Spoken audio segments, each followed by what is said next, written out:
Squeezing everything to the last drop from the toothpaste tube, and then you cut the tube and can brush your teeth a couple more times, lol.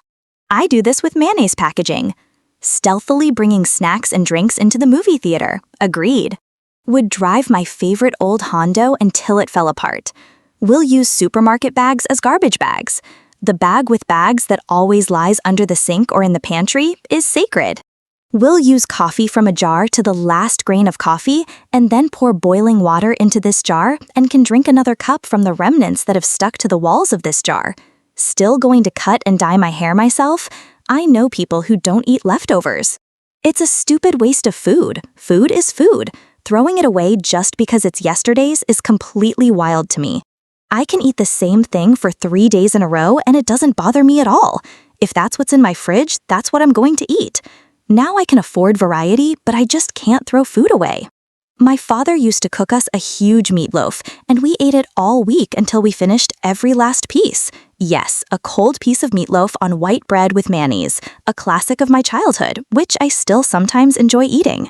We'll continue to steal packages of wet wipes from restaurants and terry towels from hotels, lol. Still going to turn off the lights when I leave the room. It drives me crazy when people just leave the light on in the room and walk out. Even when I leave a hotel room, I turn off the lights and air conditioning. I will never buy a new expensive car. I know how to find good options with low mileage that are 3-4 years old, and I usually manage to get them for $10,000 less than the suggested retail price.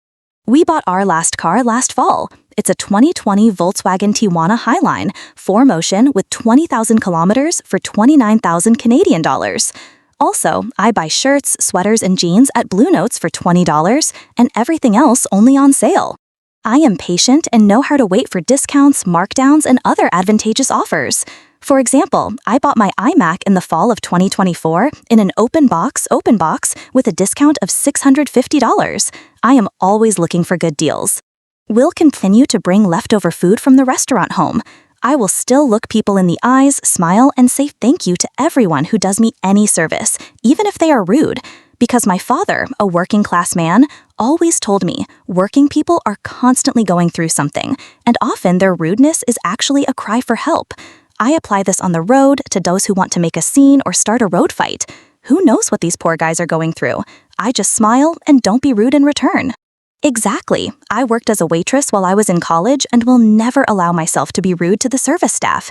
I worked in an expensive restaurant where the regular customers were heads of corporations, bankers, investors, doctors, and lawyers. And so many people, not all, but some, looked down on me as if I were nothing just because I work as a waitress, although in fact I was studying on a full scholarship at a private college. We'll still be polite to the homeless. I will continue to dilute liquid soap and detergent with water to increase their volume and they will last me longer. We'll wear my clothes until they are tattered and full of holes and then cut them up to use as rags, lol. If I became super rich, I wouldn't stop, helping the homeless in every way, even if I don't have cash with me, enjoying a cheap and simple dinner just because I want to. Looking at prices, even if I had billions, I would still want to know how much things cost. Keeping track of how much food there is in the house and how long it will last us. My mother was an alcoholic and once told me that she went to the store for vodka and bread. The vodka was on sale and she decided to take 2 bottles but not take bread. The woman at the checkout gave her bread anyway because she had children. As far as I remember, that was our only food for the next couple of days. Very much would remain unchanged. Using the same tea bag several times. Eating macaroni and cheese, eating spaghetti with sauce, eating tuna sandwiches, hot or just with tuna, turning off the lights in all rooms, waiting until I practically start to melt from the heat before turning on the air conditioning, taking short and cool showers, washing and washing hands only in cold water, buying things mostly of unknown brands, buying on sale or a family pack as often as possible, using discount coupons. And this is far from a complete list. There are many more such habits, but you already understand the point. I will be grateful for what I have and will continue to live modestly. I don't need a mansion or any other super expensive property. I don't snack on snacks. Growing up in extreme poverty, I experienced a strong sense of guilt associated with snacking. Actually, I'm surprised that I didn't start buying up all the goodies, chips, cookies when I'm in the store, although now I'm fine with finances. And also home decorations. As children, we only bought the furniture that was really necessary. everything came down to functionality and durability. Now that I have my own chic home, I just can't bring myself to spend money on paintings or plants that aren't really necessary. The same goes for my office. I wouldn't throw away food, even though I now live in abundance. The thought of throwing away food just like that seems illogical and somewhat wild to me. If there is enough food for a full meal, it will become part of dinner the next day. If it's vegetable peels, they will go into vegetable broth or smoothies. Fruit peels and compost if you can't make jam or brew tea from them.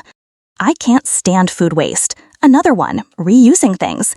I save glass and metal jars and then store other food in them or use them to store preserves. Plastic bags are also not thrown away if they don't have holes. We use them for shopping in the supermarket so as not to buy new ones or to throw garbage in them.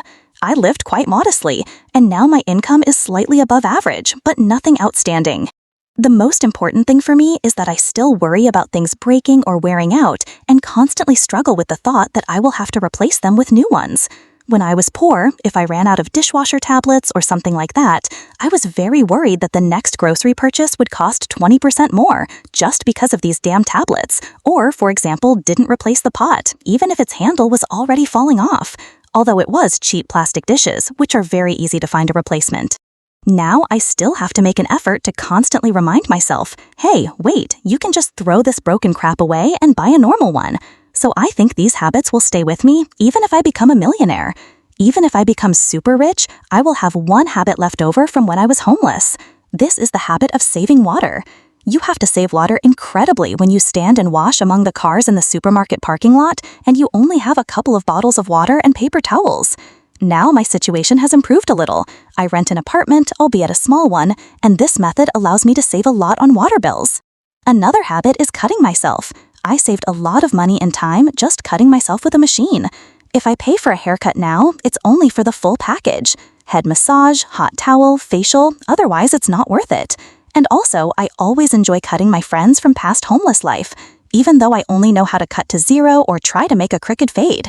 Here are a few that will definitely stay with me even if I get rich. Turning off the lights when leaving the room. Adding a little water to bottles of sauces, seasonings to use them to the last drop. Collecting crumbs from one bag of chips until enough accumulates to then ground and bread chicken in them for baking in the oven. Baking and freezing homemade bread and cookies, it's cheaper and healthier. Making jams and jellies yourself and canning them. Using discount coupons and buying products only at discounts. This may sound controversial, but piracy and/or a strong rejection of subscription services. I have the financial ability to subscribe to any services I need, but I grew up in the 90s with parents who didn't buy me games, movies, and music, either because they couldn't afford it or just didn't want to for some reason. I spent time and effort to get into private IRC channels and closed BitTorrent forums all my school years, and in fact, I owe a lot to this community. It was there that I learned to program, and this is now my profession. It sits too deep inside me, even almost 30 years later, so yes, I would say piracy. We'll still wait and endure until I feel like I'm dying to go to the doctor, go to the hospital, lol.